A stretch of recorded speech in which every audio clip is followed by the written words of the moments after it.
La démocratie a pris un grand coup de plus. Elle n'en avait pas besoin tant elle a été humiliée, tant elle est humiliée par des comportements et des pratiques indignes depuis le début de la campagne présidentielle.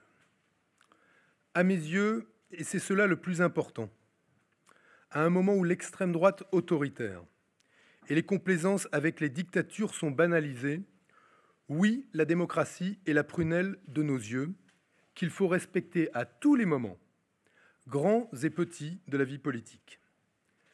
La parole donnée, la parole signée, devant le peuple, doit être scrupuleusement respectée.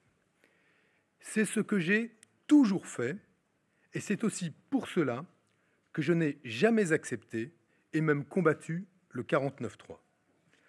Alors je me tourne vers les citoyens de gauche, vers toutes les forces de la société civile pour leur lancer un appel solennel. Je vous demande de réagir.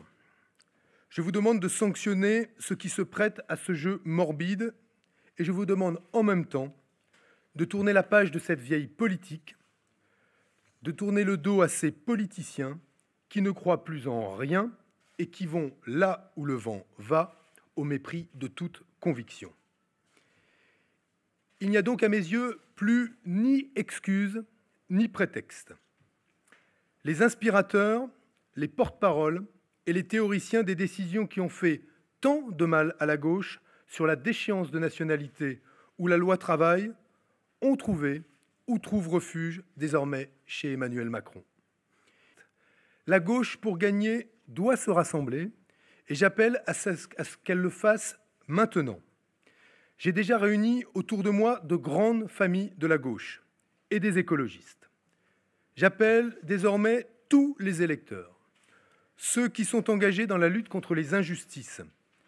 J'appelle les sociodémocrates intimement attachés au progrès social et à la démocratie, mais aussi le Parti communiste, les communistes et Pierre Laurent, les Insoumis et Jean-Luc Mélenchon à réunir leurs forces aux miennes.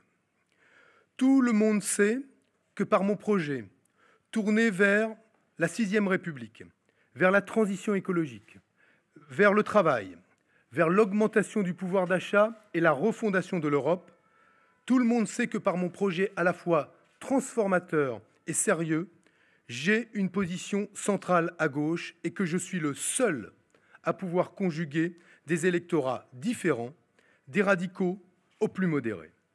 Je suis aujourd'hui le seul à pouvoir nous faire gagner ensemble et à créer les conditions d'une majorité parlementaire de gauche pour gouverner et transformer.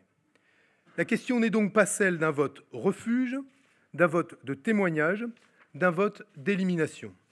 La question est bien celle de la victoire à portée de main, donc du rassemblement de toute la gauche pour gagner.